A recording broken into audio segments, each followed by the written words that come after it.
Good morning, everybody. Lots to get to today. The Heritage Minute is not over. The controversy is still alive, and I'll show you why I think the controversy is still alive. It will be very obvious at the end of the video. But first I want to talk about immigration and homelessness, because they're two sides of the same coin. On one side, we keep bringing people in. The Star is celebrating 12,000 people quietly welcomed to Canada. While on the same note, we've just had some new news about numbers of refugees and migrants, people who have not paid into our system, and who, I've said multiple times, 90% of these people are crossing illegally and have no claim, no status in Canada. They will be processed and deported. We're just paying for the 2-year interim for some strange reason, and our homeless are suffering. While at the same time, our tax dollars are going to programs that the government is funding and sponsoring and gearing up, scaling up, says Ahmed Hassan. But all of this is our tax dollars at work, all of it. There's none of it that is being paid for by anybody but you if you work. Okay? That's where our tax dollars are going, everybody. So the Star reporting today, or yesterday, February 2nd. 2 days ago, February 2nd. Sorry, everyone. Quote, "We felt we were reborn. Thousands of Eritrean," I think that's how you say that, "refugees quietly welcomed to Canada. There's no fanfare, no jostling of television cameras, and no sign of the Prime Minister or elected officials at the airport to greet them.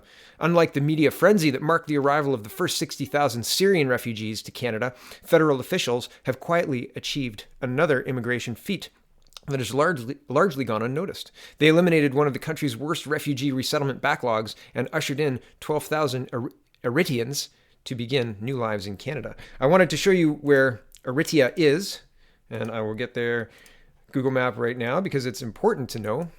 If you know who our immigration minister is, excuse me, you would notice this part of the world. And Mr. Hassan seems to favor this part of the world to bring people into Canada, and I'm not sure why. I don't understand the reasoning behind it. I don't understand why he continually does it. We continually bring people from this part of the world.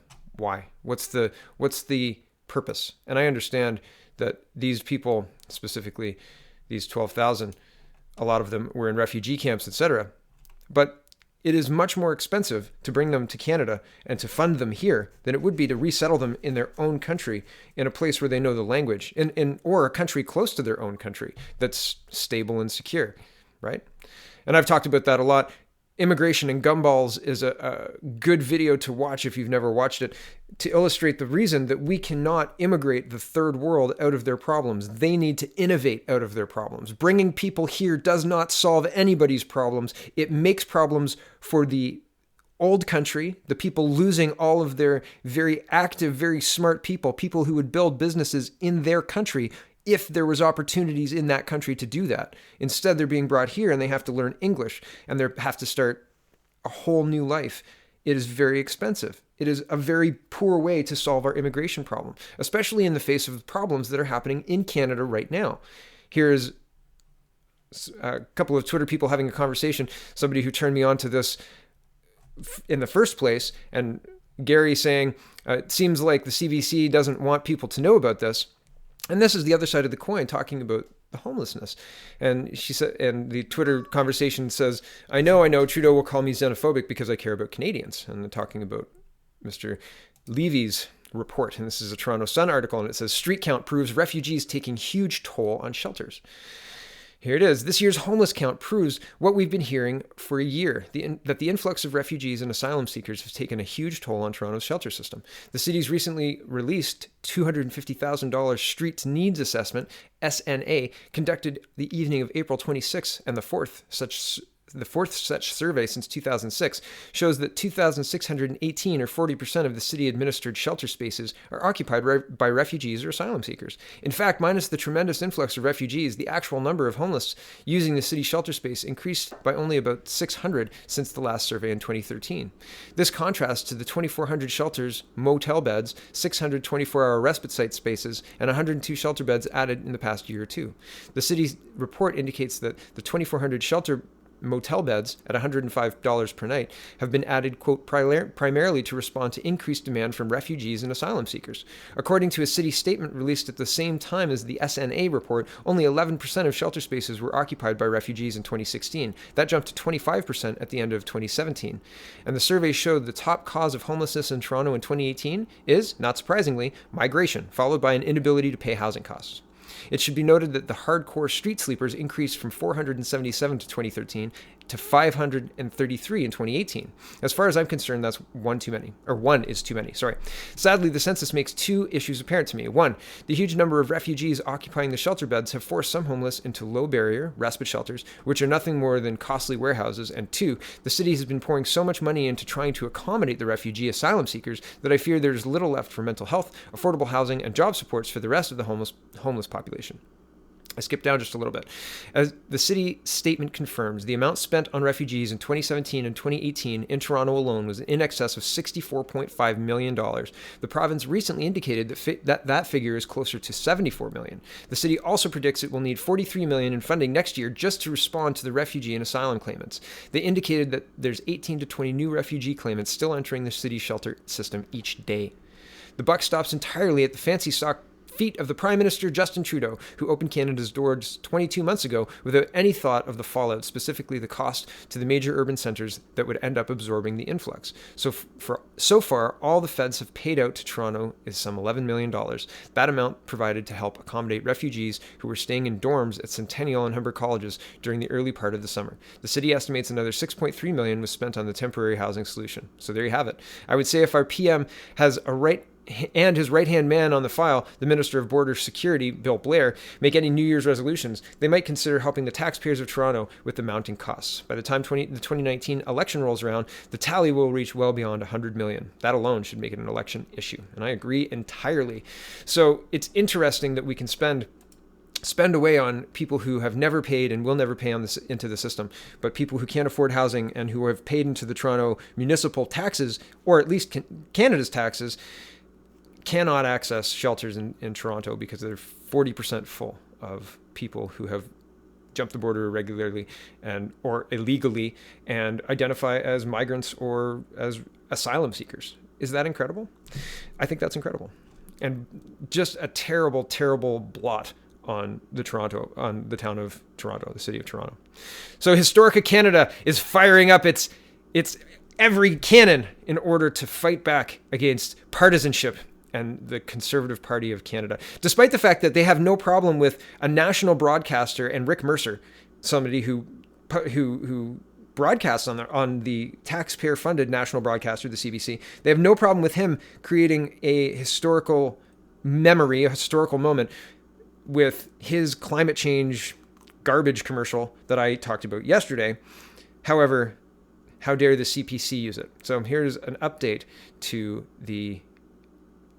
yesterday's tweet after the CPC took down the original tweet and then reposted the video with "This is a parody, but the facts in it are real." This is the response from Historica Canada. A follow-up to our previous statement with regards to the CPC HQ video shared earlier today. Since 1991, millions of Canadians have watched the Heritage Minutes, our 60-second movies about people and events that shaped our country. Much of their success derives from telling stories in a factual, non-partisan manner. Historica Canada, the non-profit organization that produces the Minutes, takes this approach to all of our programs. Successive Conservatives and Liberal governments have provided financial support while respecting our independence. To that end, we ask that the Conservative Party remove a very partisan mock minute airing on social media platforms. While the Minute has a disclaimer that makes it clear it was not produced by Historica Canada, it is counter to the spirit of the Minutes and the traditional support for them provided by the Conservative Party. Our reputation for nonpartisan, fact-based programs is key to our support. The production in question is the opposite of that. Right, sure. And there's a whole bunch of pushback in all of the tweets that I'm going to show you. But I think that it's very interesting to tell that this is Anthony Wilson Smith, and he's the CEO of Historic Canada. And I didn't realize that getting into Twitter wars with random people, Ham Sandwich 27 to be one of them, is something that the CEO of Historica will do. But he will do it, especially if he's protecting his misguided idea that he is being nonpartisan in requesting this this removal. Okay, so he says the new version makes clear the fake Heritage Minute is not by Historica Canada. Still not happy. We really, really want no part of political mudslinging. Tories deleted the parody ad as Heritage Minutes contemplates legal action. And there's a link to the cbc.ca. And Ham Sandwich says, yet not a peep from you when the parody is going in the other direction. I guess we know who Historica Canada is carrying water for. And there's a link to the Rick Mercer report commercial that I referenced earlier. And then Anthony Wilson Smith, the CEO, Historica Canada, responds, that's true. I didn't realize the Rick Mercer report is one of the two largest national political parties and thus helps shape national policy. And then Ham Sandwich replies, I didn't realize our only political parties could be guilty of infringing on intellectual property. Thanks for confirming that this is about politics and not intellectual property, though. And I'm going to like that tweet because I like that tweet. So it's interesting that this is all about partisanship. And I wanted to show you as well, this is another interaction with Ham Sandwich. And Anthony Wilson Smith says, here's a great example of why we don't like being engaged in political mudslinging. Blocked. And here's Woodster saying, plenty of parody Heritage Minutes on YouTube making fun of all kinds of things, including the Heritage Minute format. The only real issue here is Suckhole Smith's snowflake liberal sensitivities has been offended because the target of ridicule in the conservative parody is precious Justin Trudeau.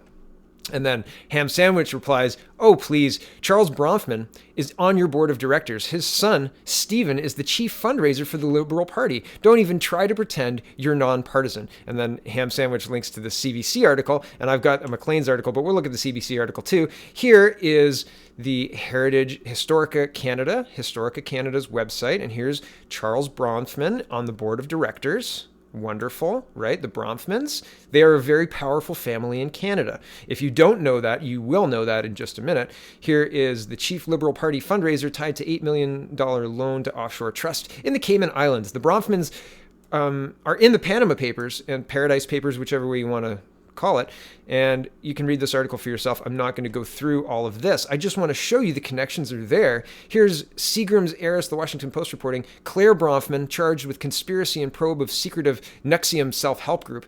And you can read that article for yourself. And here is a Maclean's article that talks about the Liberal Party and the Bronfmans for the last 100 years. The ties that bind the Liberals and the Bronfmans. The opposition is questioning the Bronfman family's connection to the Liberal Party. It's been happening for 100 years. And I thought they were going to go with, like, it's been happening for 100 years, nothing to see here. But no, it's really been happening for 100 years. Like 1922 was the kind of introduction of Abe Bronfman. After making tons of money in tobacco, they set their sights on politics, I suppose. But here's just a little bit of this article. For almost 100 years, the Conservatives and other opposition politicians have periodically been standing in Parliament to attack the Bronfman family, accusing them of violating tax laws while the Liberals cover for them and quietly take their money. It's a story of anti-Semitism, politics, and rot gut whiskey, but mostly it's a story about money. Huge amounts of money. So, Historica Public doesn't like engaging in political mudslinging. Not at all! Especially when Mr. Charles Bronfman is making sure that you take that ad down. It is very, very offensive to Justin Trudeau. You take that ad down. You take it down. Or Mr. Bronfman's going to get angry. Right, Mr. Wilson Smith? Sorry, guys. We see through you. We see through you. Your connections are very, very blatant. And how's Claire doing? How's Claire doing, eh, Charles? I wonder if you guys have been paying attention to the Q drops. I have. They've been fun. Interesting stuff in Canadian politics and very, very dirty. And it's been dirty for a very long time. But man, this guy, the vacant suit and the dead eyes, maybe we found one of our puppet masters. Maybe. Who knows? But that, with all of that said, I don't believe the faux outrage here, Historica Canada, and I don't believe the faux outrage here, Anthony Wilson Smith. Not one iota of it. Not one bit. Thanks for watching, everybody. Hopefully we can clean up this swampy mess we've got in Canada. Hopefully Maxime Bernier is the guy to do it. Check out the peoplespartyofcanada.ca, and thank you very much for watching. Have a great day.